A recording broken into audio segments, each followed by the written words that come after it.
Hey everyone, it's Alex from Powder7. And I'm Matt. And we are here today to chat about a category I would say that's having a bit of a renaissance this year.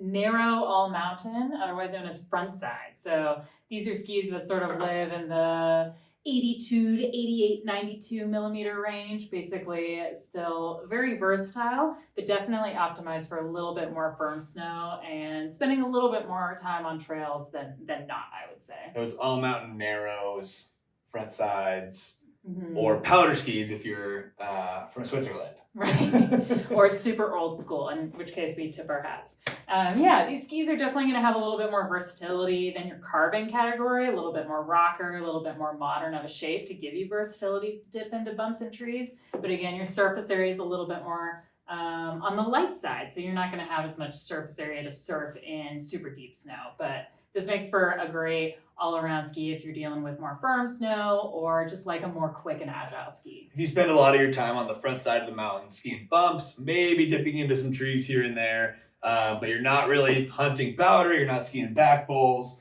When the snow gets chopped up, you look for groomers. This is a category that's for you, and they're very versatile, fun skis. Yeah, you'll find like pretty much the same variety that you'll find in the all mountain category, which I think is cool. Some really playful, weird looking, fun surfy skis, and then some like real traditional hard chargers. So. Yeah, every brand is like bringing tech from the freeride skis down into the narrower skis, and they're just adding different amounts to it, refining these shapes differently, refining the flex patterns. So some 88s are going to ski like recreational carving skis, and then some 88s are going to ski more like a wider all-mountain ski.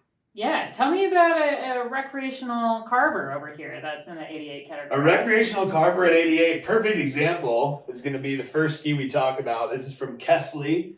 It's pronounced Kastle. Not Kastle. Or Kastle. We have talked about the MX collection here at Powder7 for quite some time. We've carried them for quite some time. And these MXs are going to ski a lot like all the MXs we've come to know and love. No huge changes going forward in these skis. But just to give you a little bit of a refresh, Kastle uses a lot of camber. You get a really long effective edge under here. You get a little bit of tip rocker, which will help initiate turns, really smooth turn initiation, but you don't get a tip profile that like you would see in like a wide freeride ski, which we'll talk about one from Kastle later on.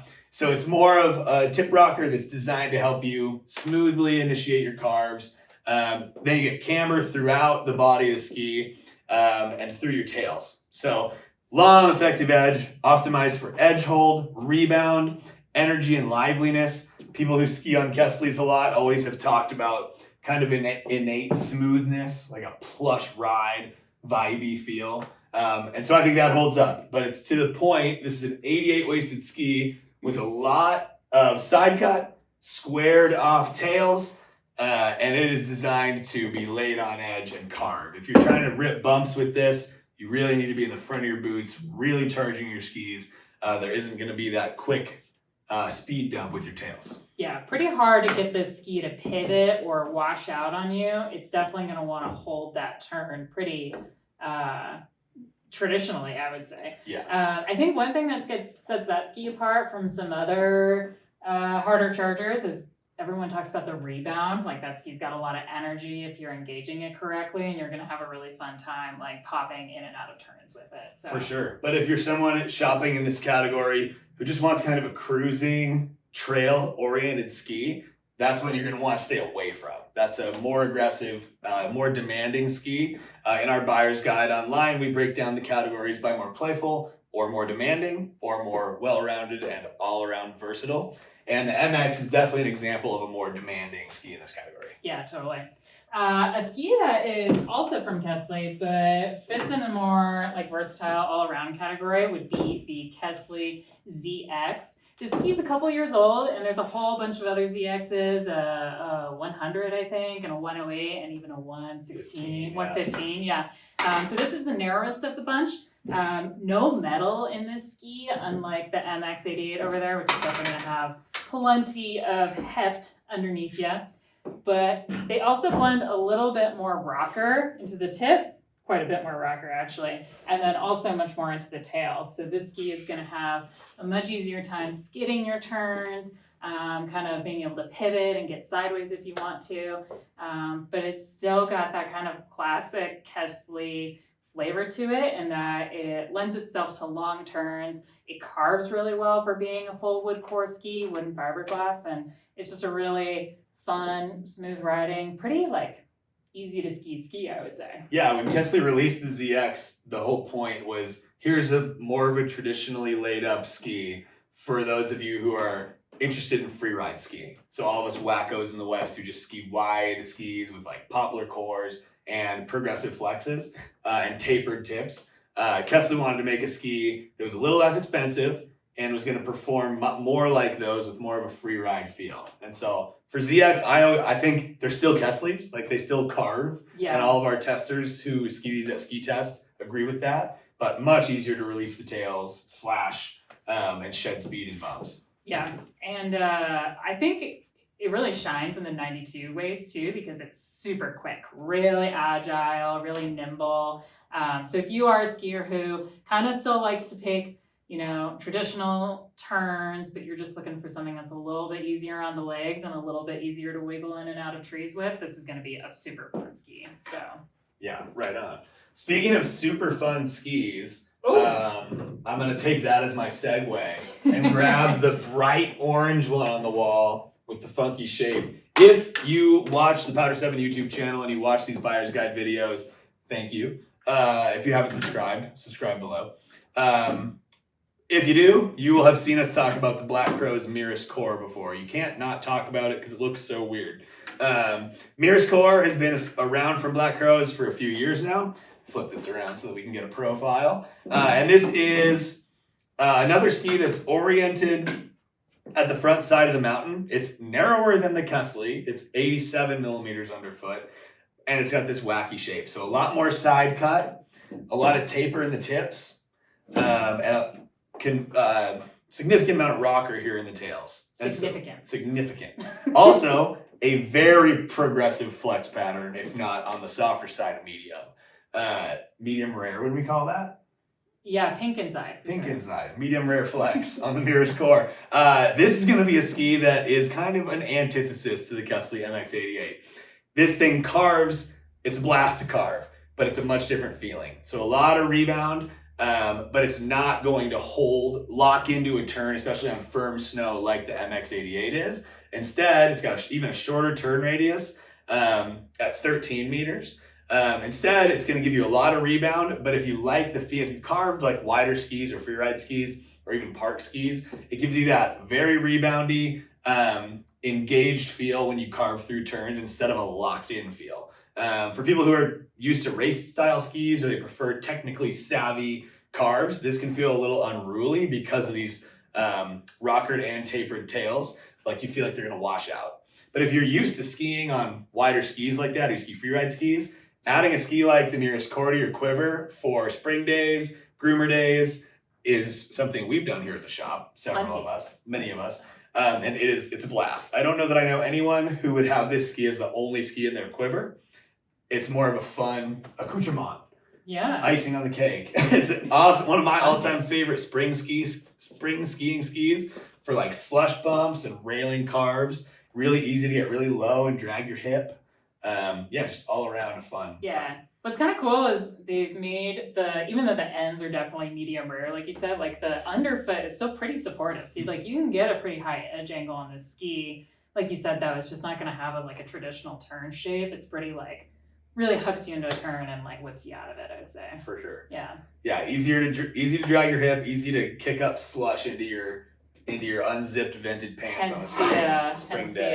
The fishtail back there for you to spray your pants with spring snow. Definitely a Chamonix take on the classic carving ski. Yes, totally. Freeride flavor. Yeah.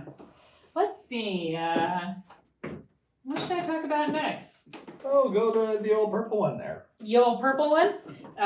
This is kind of more of a traditional take on your classic frontside ski. This is probably the most classic frontside ski of them all. The queen bee herself, Miss Blizzard Black Pearl.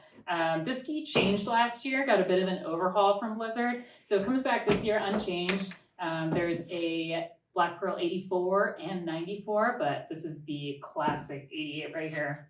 It's just a really all around, we put this in the all around category because it just hits everything on the mountain that you'd be looking for. It's supportive at speed, but feels pretty light on your feet and fairly easy to engage. Really quick, has a lot of energy. You can see pretty high camber profile here now that I'm actually looking at it. But last year, Blizzard added a little bit of metal to kind of raise that ceiling of performance, make it a little bit quieter at high speeds. But they've managed to keep it light on the feet so it doesn't feel too hard to ski. They've added a little bit more rocker and like a kind of surprising amount of tail rocker at the back. So you can actually wiggle this thing in and out of tight terrain pretty easily, I would say. And yeah, it's probably one of the most nimble of the bunch up here. It's just going to snap between turns really, really fast and fun. What's up with the women to women thing here on the tails, Alex? Good question, man. Leading the witness. Blizzard's really sweet in that they make a lot of women-specific skis, but these skis aren't designed by dudes in some cold, dark room in Austria. When they start the design process, they kind of lay out the men's prototype and the women's prototype, and then they send those skis out with their respective test group, and then they just run with it. So with the women's skis, they go to the team of women and they run with the design after that. So they're with a full team of women testers. They provide feedback to the designers. They kind of take that feedback and tweak it, and that cycle just continues. So it's one of the few ski companies that's having women kind of from the design process start to finish. And you can really feel that in these skis, even though they've kind of decided to not go in like a unisex direction. These skis are plenty supportive for aggressive skiing. The new Black Pearl 94, that thing rails at high speed. Like that thing can rip. So yeah, their slogan is be a boss, and you can totally be a boss lady with this ski. Yeah, it's cool. I think when the Black Pearl 88 became famous, I think the moniker here was it's a mom ski. And I think it was very accessible and cool, but not that cool. Yeah. And I think over the years, Blizzard has they've retained that accessibility factor, and they've also, correct me if I'm wrong, as a dude, don't want to mansplain about the Black Pearl, but they have given it a little bit of a higher end and made it a little bit more appealing to like chargy ladies, expert skiers. Totally. I was really impressed with the thing I keep saying about this new Black Pearl is they raised the ceiling without like also raising the floor of performance. So like an entry level, like stoked intermediate can hop on this and have a really good time, just as like an advanced expert lady ripper who's looking for a narrower ski in their quiver to rip the frontside days with. So especially sized appropriately, like you could definitely, this is the 170, this is the length I would probably choose to ski. But if it's like right around the top of my head, if you're kind of more in that like stoked intermediates, your first kind of ski purchase, you can go on the shorter end and it's going to give you a really quick ride that's a little bit easier to control. Nice. Where should I go here? Oh, tell me about that new ski over there, that gray one. The smoky gray. Yeah, it's a classic dude gray. I.e. boring. Sorry, Atomic. This is the Atomic Maverick 88 CTI. So Atomic's had the Maverick around for a couple of years now.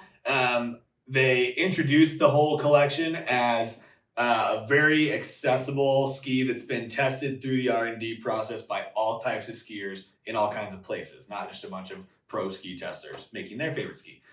So this year, the Maverick gets a little bit of an update. It's the 88 CTI now instead of the just the TI version from before. So they added a little bit of carbon in here along with the fiberglass, and you still get metal. So the biggest difference on snow, I think, is they reduced the flex profile in the tips and the tails. And I think that kind of opened these skis up to our point earlier about bringing freeride characteristics down into narrower skis. It opened these skis up a little bit for soft snow skiing, especially for if you live like in the East Coast and you want to dip off into the birches and explore little tight tree powder stashes. Having a ski with a little bit softer flex in the tips and the tails makes that a bit easier. You can see rocker up front, little bit of rocker in the back, pretty negligible though. Tails are pretty locked into a directional shape. Softer tips and tails, still fairly stiff ski. Underfoot, pretty stout. So you really feel the metal. Carbon adds like a lively, nifty energy to the middle of the ski. What? And so, yeah, stiff. And so the Mavericks are light. So there's a bunch of skis out there that are we talk about as lightweight resort skis that we would throw like tech touring bindings on and use as AT setups. And actually the Maverick fits in that weight class, which is kind of wild. Just over 3,500 grams for the pair, depending on your size. And so it's kind of wild when you take a ski with this shape, more directional, stout under your foot in this lightweight class and go ski like firm snow as fast as you can. I think versus the old Maverick, this one feels a little bit less supportive at high speeds on firm snow or mixed up snow or crappy refrozen machine groom loose granular if you're in the east.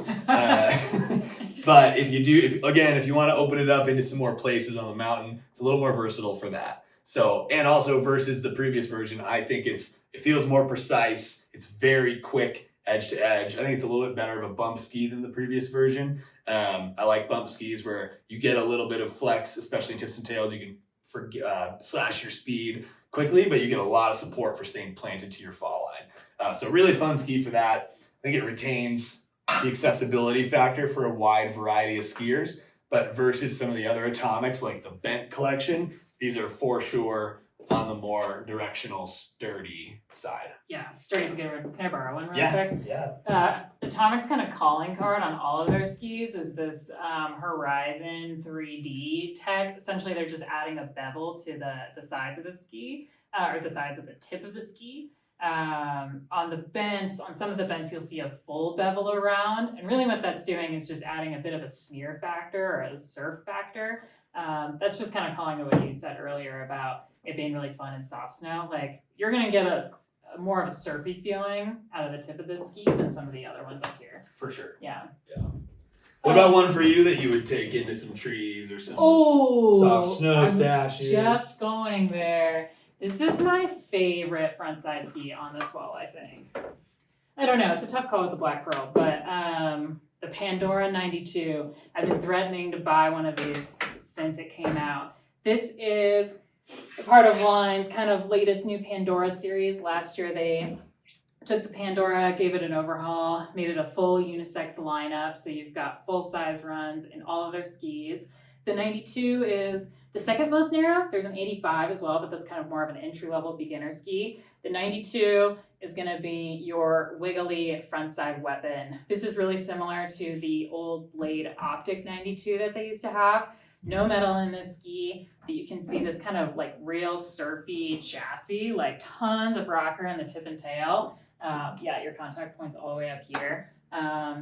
Real like loose shape. This thing is going to be super fun to pivot and slash, but kind of like we were talking about earlier with the Mirus core being pretty stout underfoot, the ski's got some beef to it underfoot, I would say. So I was really impressed, like getting it on edge on groomers. Like it felt predictable, like especially underfoot. You don't feel like your turn's gonna like wash out underneath you. Definitely doesn't carve traditionally. Like you're not gonna feel that long arcing turn, but it doesn't feel like unstable or like unpredictable in any way. Yeah, I think a bunch of these this flex pattern. Yeah, I think a bunch of these line skis in recent years they've just added so much heft to right under your foot, and I think almost more than any other ski brand that I can think of is that feeling of being really planted straight under your foot and then really dynamic in your tips and your tails. Dynamic. Good word. Yeah, it just really does feel like it's going to accept a centered stance really well, and just offers folks who, or like you're saying, come for that free ride background. If you're looking for a more narrow ski to just deal with less ski on those firm snow days or those in between storm days, early season, late season, this is going to be a really fun option to mess around on the mountain with, ski swish with, hit side hits with, lots of really good energy. This is just your fun, playful, wiggly ski on the wall. Yeah. And unisex sizing. Mm-hmm. Yeah, so you're gonna get little itty bitty ones and then real big ones too for the 92 all the way up to the 106. So there's a few different Pandoras out there. So fun. Yeah, but this is probably my favorite of all of Pandoras. Yeah, I really want one. Fun. I'll grab the one with bindings on it. Cool. You mounted them yourself, huh? Punk rock. This is the Elan Wingman 86. So this is Elan kind of feels Black Edition. the Black Edition. Yeah. So Elan kind of feels like they make two models of skis in a lot of our minds. It's the Ripstick collection and the Wingman collection. It's really simple. I don't want to steal your thunder. Really simple to understand. The Wingman collection, Wildcats on the ladies' side, is going to be the skis that kind of profile as the example of this category. So more directional shapes, really squared off tails, a lot of rebound underfoot, really thick skis right below your foot. And then you're shedding some mass out towards your tips and your tails. So Black Edition for all the Elan skis, Ripsticks, and then Wingmans are going to be a little bit more primo, a little more plush. They're a little more stout. These are extremely lively. Elan's update to the Wingmans really made these skis a little bit more open in the tips and the tails, a little bit softer. I don't want to overstate this. This is still a very directional ski with very squared off tails, and that's kind of how it profiles. But that gives them a little bit more rebound, a little bit more spring, makes them when you're trying to link turns, find steep edge angles, especially when you hit like very chunked up firm snow. It kind of makes this gives it a little more of a supple suspension, and so it's one of those a little bit of a refinement that takes the ski to another level of just being really smooth, really intuitive. And if you like carving, trying to push your skis into really high edge angles and then exploding out of that with a lot of rebound, this is also a pretty lightweight ski in this category. Wingman is a really fun ski for that. Yeah, last year we had this in the carving category, but this year we moved it over to Frontside, just because I think this sums up the Frontside category pretty well on the more demanding end of things, and that you have like ample rocker in the tip and tail, or in the tip rather, especially this uses the left and right design as the Ripstick as well, so you get more of that versatility for exploring off trail, but it's going to rail some cars if you wanted to. And these skis have always, every year that I've skied the Wingman, it's always been at Loveland, Colorado. And it surprises me with how hard you can just rail into these skis. And they hold up, they hold an edge all the way through your turn. And then you're instantly just kind of catapulted into your next carve. Mm-hmm. It's one of the most lively, not playful, it's not the right word for it, but it's so lively carving that it almost feels playful. It does that better than a lot of other skis in this category, I think. And the women's version, the Wildcat, I think it's an 83 underfoot, is same internally as well. So, yeah. What about your Elan? My Elan is the Ripstick, the classic Ripstick. A bit of a household name at this point, I would say. Known for their left and right ski design. Again, just to recap, you get a little bit more rocker on your outside edge with a little bit longer camber line on your inside edge. The idea being that you can get the best of both worlds. Maneuverability where you need it, but that precise edge hold when you've got the ski on edge and you're holding a carve. Tons of Ripsticks. We selected the 88 for the Frontside category just because it's like super, I would call this like the OG, like nimble. That I find that left and right ski design makes these skis feel really agile, like you think it goes. And it stays really predictable as well. So it's a great ski for not being sure if you're going to find like refrozen crud out there. If you dip into the trees, maybe you do find some soft snow and it gets like a little floaty and surfy and you can make the most of that. It's just going to be really consistent and predictable no matter what kind of conditions you're finding out there.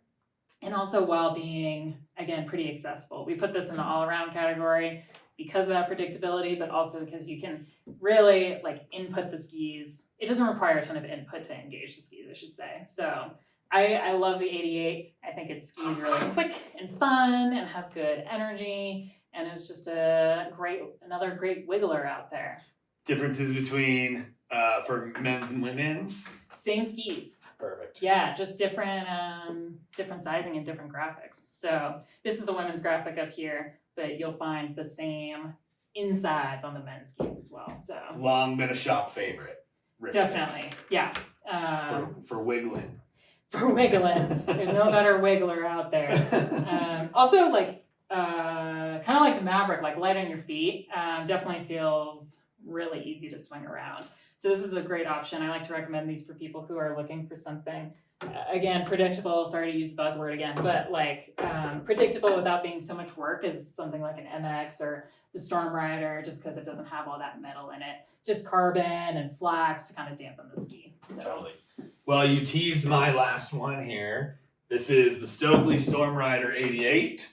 I don't want to use the word, we don't like to use the word best. We try to describe what skis are going to work for various people. But if I had to say what the best 88 ski is, in my opinion, it'd be the Stockli Stormrider 88. I would love to buy one myself, but that is the downside. That is going to be the price tag.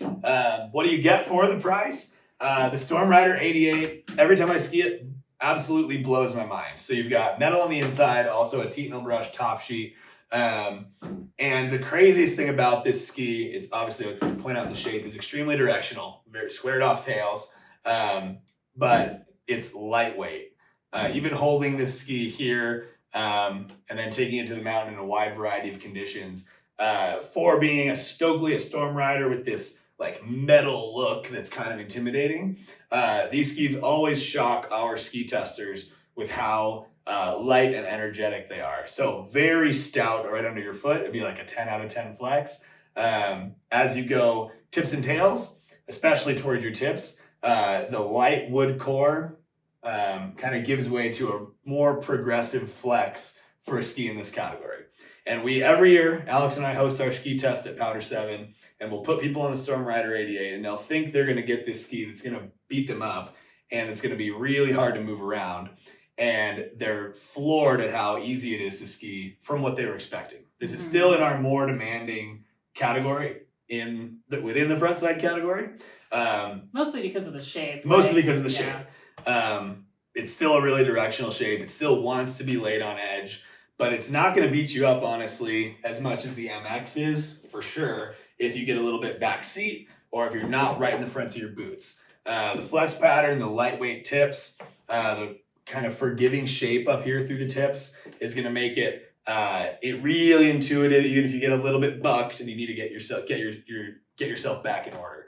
So that's a shocking thing about the Stormrider 88. On the flip side, for people who want to charge really hard and zipper line bumps, I think it's one of the best skis in this category for sure for doing that. Any notes, disagreements? No. I think like what you said about the testers hopping on it is like, yeah, everyone's always blown away as soon as they get on the ski, because I think it skis a little bit different than people expect it to. Like, it's not as gas pedal to the metal to the floor as like the MX is. Some people hop on that and are like, whoa, okay, I gotta like ski this. This requires you to ski it, but not nearly as aggressively as you might expect. But it does support like that ceiling that we talked about before is like way up here. So if you're a technically strong skier, you're gonna have like so much fun finding different turn shapes with this and just having a blast all over. And so, if you find yourself dipping into some trees again out east or wherever, MX88 off piste, a little bit unruly, really got to be on it, really stout, smooth. You're going to get plush, stout, smooth with a little bit more of a forgiving flex pattern, and it's more fun. Especially at like slow speeds. Exactly, yeah. It doesn't require you to be pedal to the metal quite so much as some of the other carving skis do. Yeah. So yeah, I love the 88 Stormrider. That's a pretty good transition to this guy over here. The Mantra 88. Formerly known as the Kendo. The Kendo is that black and blue ski you might remember from Volkl. Cult classic, I would say. Yeah. Like, I'm not from the East Coast, but there's probably a ton of Kendos ripping around. Go on Facebook Marketplace out east and take your pick. Even though this has a new name, Volkl's just cleaning up their line, so everything's that has this like metal laminate kind of design is going to be called a Mantra now.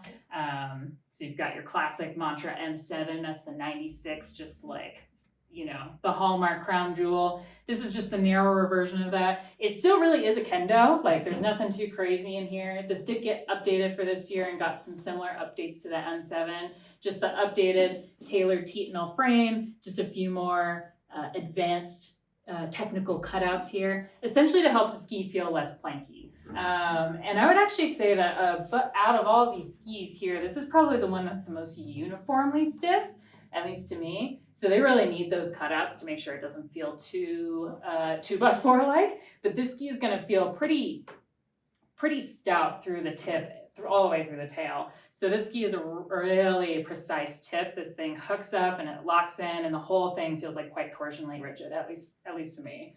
They also updated the tailored carbon weave up here just to help keep that like tip really planted and smooth. Again, the word I just keep coming back to this ski is like precise, and they really help. Like I think that update through the tip helps keep that tip kind of locked in.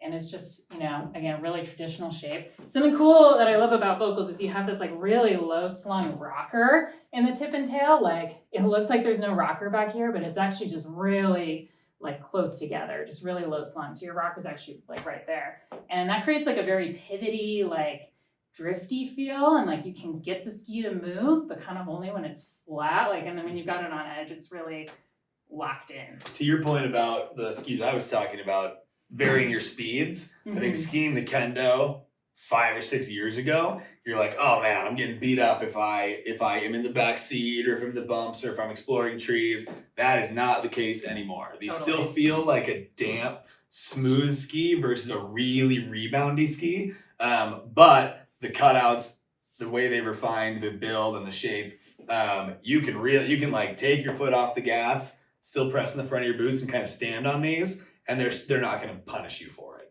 which is awesome. It does want like a pilot that's like engaging the front of your boots. Like this is not a ski I'd recommend to like a stoked intermediate, like with the Black Pearl. This is for someone who's like got good technique, but again, you're not going to feel like you have to be going like at high speeds all the time to get the ski to move around. Totally. The way I describe this is always like weirdly playful. Like you can get the ski to pivot and get around a bump and kind of feel like you're sliding and slarving, but you do have to like be upfront with it, if that makes sense. Totally.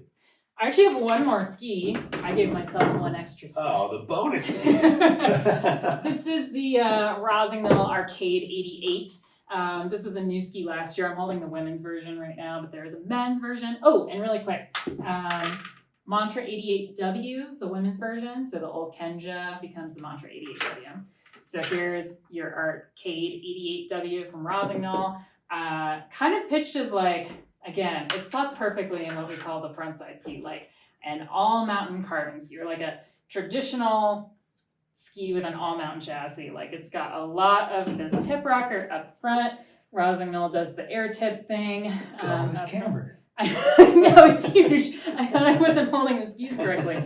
Tons of camber. So you're going to have a lot of energy coming in and out when you're flexing the ski. A little bit of tail rocker, but nothing crazy. And a little bit of side cut to make it like fun and turny. I think it's really like damp, really smooth riding. It's got that classy Rossi construction, and it's really smooth and really damp and really quiet. So it's just gonna like, if you've got that weird, whatever granular you were talking about on the East Coast earlier. Machine groove loose granular. Of course, yes. It's gonna really smooth that stuff out. So you're not gonna feel very much when you're skiing it. And one thing that's really cool about the arcade skis, I love the men's side too. The shape with all this girth up all the way out here in the tips. It's really nice because it just feels like it really pulls you into carves. If you're like laying it over on edge and you just kind of think about your next carve, one tweak in your body position and it really easily just ushers you into that next carve. That's my favorite thing about like the Arcade 94. It's just extremely intuitive. So if you're newer to like actually rolling over your edges and actually carving, awesome skis for doing that. Yeah. We put this in the more demanding category just because it has like a little bit of heft to it and kind of a more traditional shape than something like the Ripstick or the Maverick, just with a little bit less rocker. But to your point, I think a really stoked intermediate could get on one of these and like have a really good time as their frontside ski. So they're getting into laying trenches. Yeah, which is I think becoming more popular these days. I think so. Like we swung recreationally. We swung really hard to really fat skis for a while, and I think folks are realizing that your 108s aren't going to carve the November machine groom loose granular the way that you might want them to. So it's nice to have the right tool for the job. Totally. Yeah. Real quick, Alex, if you were going to buy one ski on this wall, what is it? Oh, that's so hard. Honestly, gosh. As much as I want to say, like, I didn't grow up on the East Coast. I learned how to ski out here in my late 20s. Not my late 20s, my mid 20s. Hopefully not my late 20s. But, and I learned how to ski on wider skis. So even though I understand the appreciation for all these 88s and stuff, I just still feel more comfortable on something wider and a little bit like more loose and free-ridey. So I would choose the Pandora 92. Nice. Because I just want something that can wiggle around in bumps without much thought. So What about one ski for mom or dad? The Mirus core. No, just kidding. Maybe the Maverick, honestly. Yeah. That or the Ripstick. Nice. Yeah. Nice. What about you? Which one are you buying? Stormrider 88. Yeah. Just can't afford it. Never will. And let's see. For dad, we're gonna put Pops on the old Mirus core and see how he does. Pushing 80 on a newly imagined frontside ski. A modern frontside ski. Yeah, hope those knees hold out, Pops. Yeah. Well, anyway, let me know when you're doing that. So I will. Come ski with you guys. Take video. Well, hey, thanks for watching, everybody. Subscribe to our channel. Ring that bell. Smashing that button. Check out our written version of the buyer's guide if you feel inclined on our Liftline blog. That's also linked in the bio. And per usual, we're going to have all these skis here at Powder7, we already do, for the 2025-2026 season. New and used. Yeah, new and used. The hub for used skis. Shop online or visit us here at HQ in Golden, and have an excellent winter. Happy turns.